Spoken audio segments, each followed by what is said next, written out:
Video number 2 are your question and answers, and we're just gonna jump right into a question that talks about a family that I want to cunt punt more than the goddamn YouTube order. This one comes from MI2 Lethal, and he wants to know, if you could do anything, and I mean anything, to the Kardashian family, what would you do? You know, if I had the Infinity Gauntlet, like I mentioned in yesterday's video, I wouldn't hesitate to wipe those motherfuckers off the face of the planet. Now, here's the thing that this garbage family does. They make money off of attention. They gain notoriety off of good or bad publicity, and they make money off of anything that puts them in front of a camera or the TV. I could sit here and I could list all the miserable things that I would do to them. Being killed, burned, raped, disemboweled, or any other horrible shit that you could get a motherfucker in trouble and shit like that. But obviously, I don't want this to make it sound like I'm giving threats over the internet. I don't want to get in trouble over that shit. And all that shit is too easy anyway. Half of that shit would make them a martyr. All of that shit would give them what they crave. Life after death. Notoriety even after they're gone, which leaves their legacy of being famous for nothing. So, this is what I would do, and it's the biggest insult to them. I would never allow their infamy in the first place. Wipe them from existence so that they never existed in the first place. Rewind time, make sure the mom of this cunt family has a miscarriage, never created in the first place.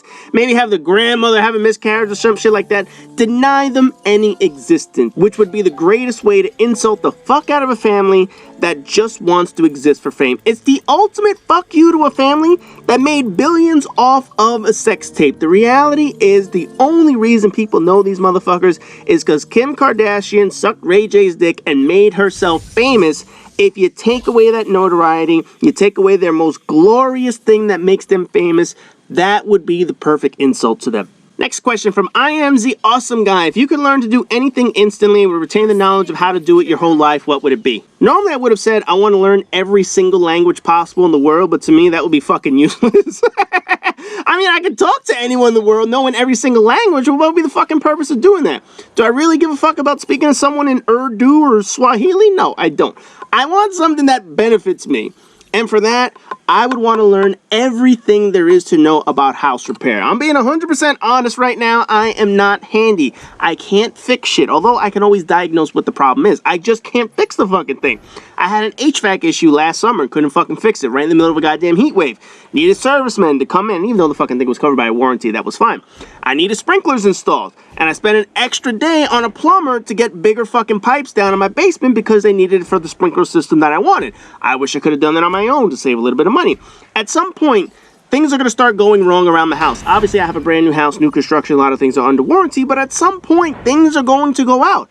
And I'm going to need to call someone to either fix it or service it. So for that, I'd rather know how to do it myself. The amount of home repair jobs you will do over a lifetime could easily be in the tens of thousands of dollars, and I could cut that down by doing the labor myself if I knew how. But because I'm not handy, I don't know how to do any of this shit. Next question from AVX Gamer. If you could be out in charge of any gaming studio of any franchise, which one would you choose and why? I would want to rebuild EA Sports Tiburon Studio in Florida, who did the NCAA football franchise. Now, Tiburon already does a few more EA games now. They are not out of business. However, they moved all the key people from the NCAA franchise to work on different properties where it was possible. But I would want to make NCAA football games again because I know what gamers would want from the game. On top of the pageantry that comes with college football games, it's all standard in each fucking game. You know, the fight songs, the stadiums, the entrances, the rivalries. I would want other features not seen in the game before. I want a playoff maker where you can add more than just 4 teams. Create a team that doesn't involve removing a current team in the game. So if I wanted to promote a Division II school into Division I, it doesn't have to replace a separate Division I school. It just adds them to the game. If I want to make Loco University, I want to make them a powerhouse, I want to be able to do that and add them directly to a conference. I want better injuries to the game. Stamina on a weekly basis. For example, if you constantly use one running back 30 touches per game, by the end of the season, you're going to notice that he is significantly tired each and every game, and he doesn't have the stamina that he had in all the first games. I want better recruiting tools that still take place over the year, and even scouting the next few years of players. NFL prospects indicating whether or not they're going to leave school, so you know you will need to replace that player after this certain year. Infractions for recruiting violations, which you can do in the game where sometimes you get caught or not caught.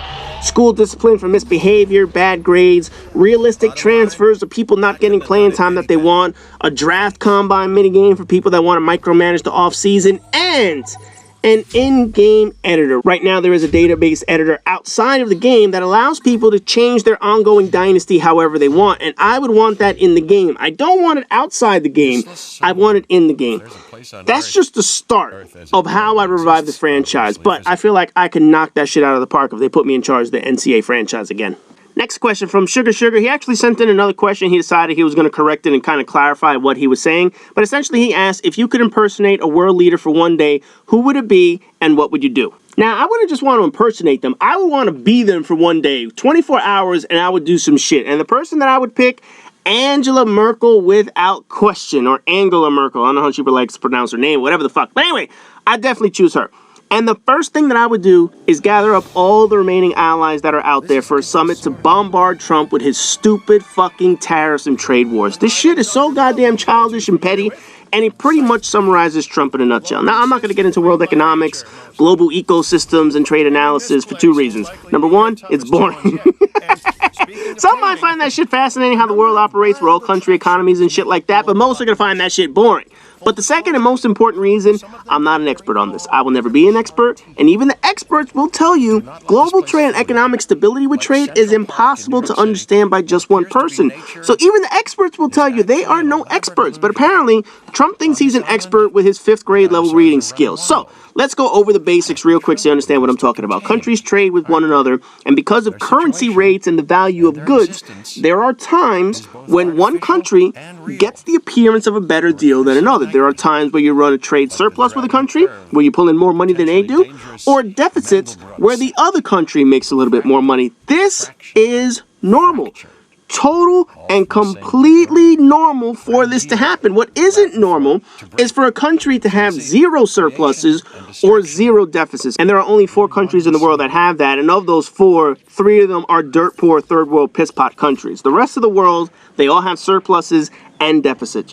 Trump is not happy because apparently we have too many deficits. Now, on paper, it doesn't look good that we have so many deficits. But remember, Trump can't read that paper without any pictures. The reality is, we more than make up for these deficits with our global businesses that bring in money internationally, and the money that they bring in, they should be paying tax on. Unfortunately, through all these loopholes, they don't pay the tax, and instead of closing the loopholes, the same loopholes that Trump has exploited all these years when holding his business, he blames other countries. Companies like Apple, IBM, Airlines, Oracle, McDonald's, they're all global businesses that have such far reaches into other countries that it's supposed to make up for these trade deficits. So basic fundamentals, our deficits should not be too bad as long as our businesses are doing well overseas and pay tax on the revenue that they make overseas. This dickhead ignores that and decides to prod all of our allies on trade. Canada, Europe, Mexico, China, of course, but that's a complicated mess. I'm not an expert on that shit. I'm not going to get into that. He rolls out tariffs on our allies, on products we send them in order to make up for these perceived negative deficits. Enter Angela Merkel, one of the most respected leaders in the world. Even Vladimir Putin, Trump's boss, will reasonably listen to her knowing the massive amount of power that she wields in Europe. The stability that she has brought to Germany during her tenure is what other countries have tried to copy in Europe. Almost all the non-socialist countries have tried to emulate Germany's political model, their trade model, their revenue and tax collection model, down to the smaller things like the German healthcare and judicial system. She is a powerful influence over the European Union, England, Scandinavian countries, Eastern Asian countries, you know, all those gloomy places that Russia likes to take over every now and then. With the exception of Israel, for obvious reasons, most countries have come to terms that Germany is sort of the de facto leader of Europe right now. But here's the thing. If she really wanted to do so, she could almost single-handedly put the United States in a large recession. She could easily round up all the European leaders, Russia, possibly China, certainly Canada, Mexico, and leave the U.S. out of a trade summit and discuss trade retaliation tariffs against the United States. Because here's the thing, right now, Trump thinks the U.S. can push our weight around the world without retaliation. And to a certain extent, he's right. If he wanted to single out a single country, he could do it. But he's not singling out just one country. He's going after every fucking country. He's not just picking on Mexico, and then after he gets what he wants, moves on to, say, Canada, then on to Europe. No, he goes after everyone at the same time. Now, what happens if that reverses and they all gang up on the US? No single country outside of China would have the means to do it, but together, a united world could break the US's grip on foreign trade. They could break the ranks on foreign businesses like Apple, FedEx, ExxonMobil, and we will be utterly fucked. What Trump is teetering on is pissing off all the countries, and if all the countries want to engage him in a trade war, we will go into a recession. And not a small recession, but a deep and prolonged trade recession. Angela Merkel will not do this, and would never do this because she's a pragmatist. She prefers solving problems instead of forcing them, which is how she led Germany to where they are. It's not that she isn't confrontational, she just sees cooperation is better than confrontation, which is why leaders respect her. But if she gets frustrated with Trump and lashes out, that would set the tone for the other nations to back her up, because Trump's America First crybaby routine is pissing off too many countries. Now you may ask yourself, what will be the purpose of this? What's the end game here? A recession? J. Loco wants a recession? Well, look, yes and no. I absolutely do not want a recession. Our economy is thriving right now, and taking a step back is not a smart thing to do. However, presidents who have led countries into recessions rarely ever get reelected. Bush #2 was the only president in modern history to do so. He inherited Clinton's recession, then he created a bigger recession on his own, so he was kind of unique. But no other president has ever been reelected when they have started a recession.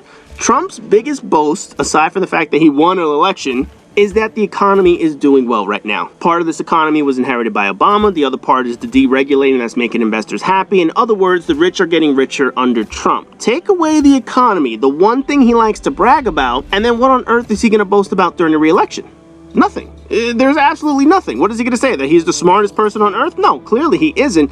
If Angela Merkel really, I mean really wanted to, she could decide the next US election pretty much all by herself. She wields that kind of power. She demands that level of global respect, something Trump is getting laughed at by other world leaders. I don't care who wins the next presidential election, but the piece of shit that we have in there now is driving the country into the ground. And getting him out of office not only benefits the US, but is going to benefit the world once international trade is restored. Taking over for her for one day and impersonating her is the exact person I would do simply to get this motherfucker out of the office. Final question, and this comes from Mr. Final Prestige. I have to set up the question before getting into if you could. Over the past few weeks and months, big YouTubers have been discussing burnout and mental health when it comes to running their channels. If you could do a rant on the mental health of YouTubers, what would the rant look like? I'm sure this is probably not going to be the rant that you expect, because you have to understand, there's a certain stigma regarding mental health, and it's that certain mental health issues only affect weak people. When it comes to mental health, there are a number of ailments that are classified as mental health issues, and some are indiscriminate and they could target pretty much anyone, but others are self-inflicted. The self-inflicted ones are usually perceived negatively by people, and if you don't believe me, just look at a list of some of the mental health problems that are out there right now: Alzheimer's, bipolar disorder, ADD, depression, anorexia, bulimia. Now, just by hearing some of those, nobody thinks Alzheimer's people happen to be weak. It's a disease that can affect anyone, but it does affect your mental health. But bulimia and anorexia, those are mental health disorders, but there's a stigma that someone is too weak in life that they end up having an eating disorder. So I want to be very clear about this.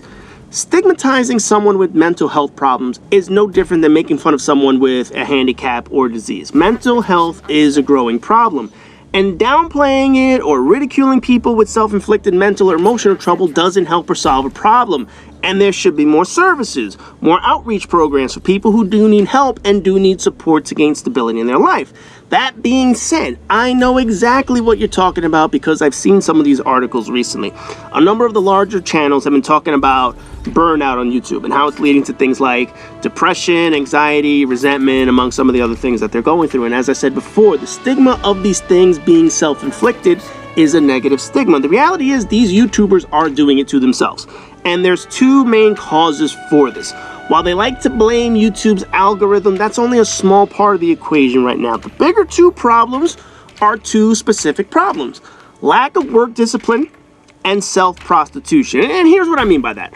Most large channels and people who make millions of dollars off of YouTube, they know they need to pump out content daily to get views. They basically take advantage of YouTube's algorithms that I mentioned before in a prior video so that they could get into the preferred partners program to make more money.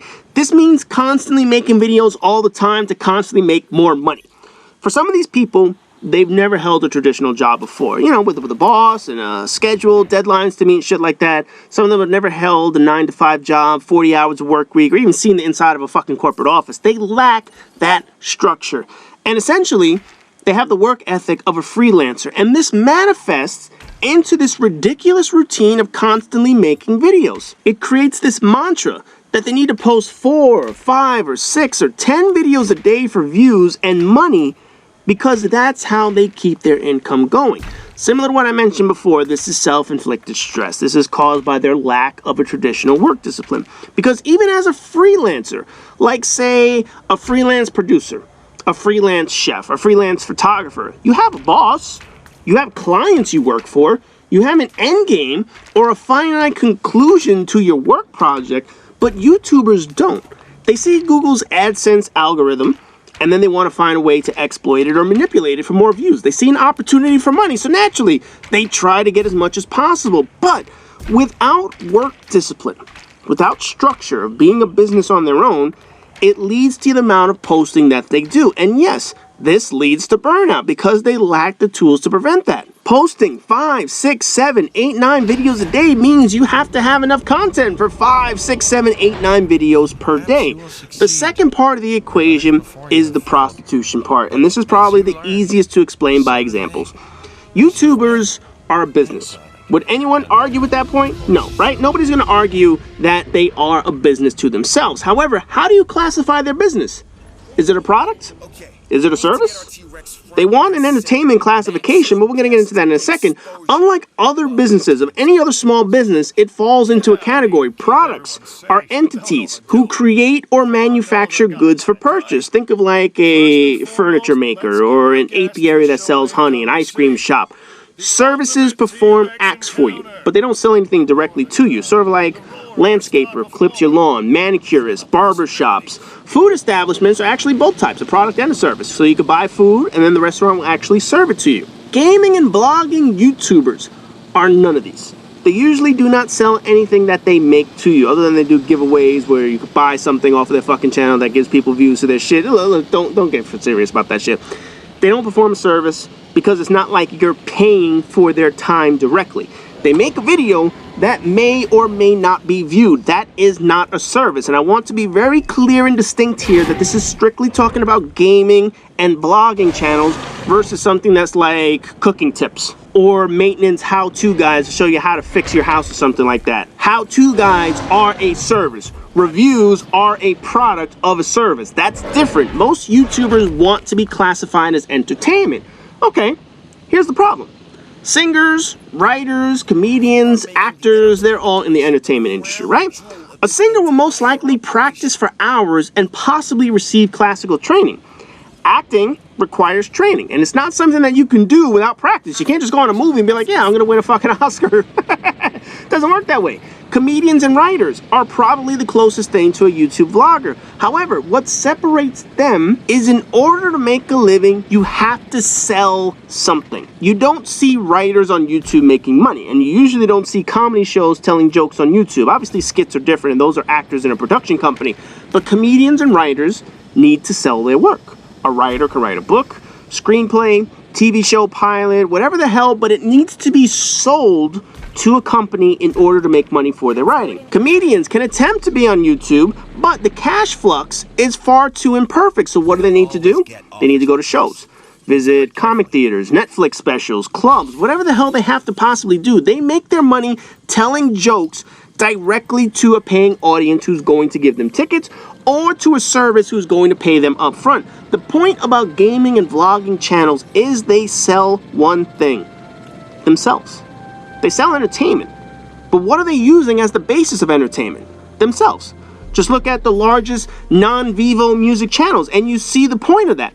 Their channels, their views, their money are all based on a persona putting themselves in front of a camera and people watching. Aside from the Kardashians, What other profession sells themselves for people's enjoyment? Prostitution. Now, I've been saying this for years and making this comparison for years, and I have gone into detail about this comparison, and again, I'm backtracking into this exact comparison, but the reality is, the most accurate portrayal of people on YouTube is that they sell themselves in a fashion no different than a prostitute or a Kardashian. Their product isn't something you can buy. It's their personality. Their service isn't something people pay for. It's their face in front of a camera. So why does this lead to mental health issues? Because very simply, just look at the comment section on their videos or their Twitter feeds. How many trolls do they get? How many personal insults and attacks do you think they receive? Shit, how many of them would listen to this explanation of their channel as prostitution and see this as an attack on them, as opposed to defining what their income actually relates to? You can have the thickest skin in the world.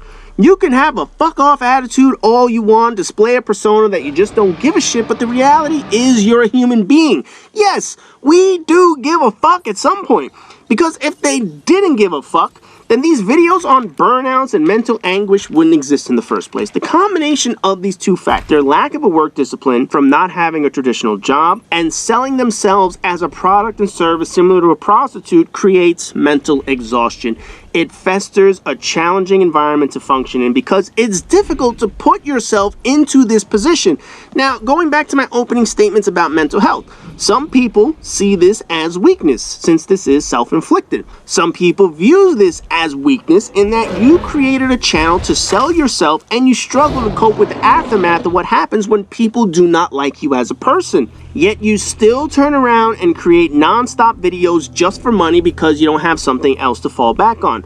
For channels that have fallen into this trap, yes, they need help. They need actual support from counselors to psychiatrists to relieve their mental capacity. That's to be expected because the industry and the line of work they chose is brutal. The same way a prostitute cannot prostitute herself out for the long term, it is a brutal and mentally grueling profession. The problem that people have is that crying about it in a video shows that some of them are not serious about getting help, and that's why they're not getting the sympathy that they think they should be getting. As opposed to just saying, you know what, I need to step away because I need to help my mental health, do so. Instead, what do? They create a video saying, I'm burned out, but I still got to create 5 more videos because I need money. No, if you were serious about getting help, you would go get the help that you need. But if you're not serious about getting help, then you fall into the category people say, well, I'm depressed, but I don't want to do anything about it. Well, I have ADD, but I don't want to take my medicine. Well, I'm bipolar, but these pills are fucking terrible to take. That's the problem. If you do have a mental health issue, there is help out there for you. It's hard to find, but there is help. But if you decline to get that help and continue to talk about your burnout and your mental anguish, you're just full of shit. People who want help, go get help. People who don't want help shouldn't complain that there's no help to get. And that's the trap that some of these YouTube channels are falling into and why some people don't have any sympathy for them. Anyways, that does it for this question and answer session video. I don't know what we're going to do in the future, obviously, now that YouTube is going to remove the messaging feature. So I'll figure something out down the road. So as always, rate, comment, subscribe, and all that good shit. And I'll see you guys in the next video.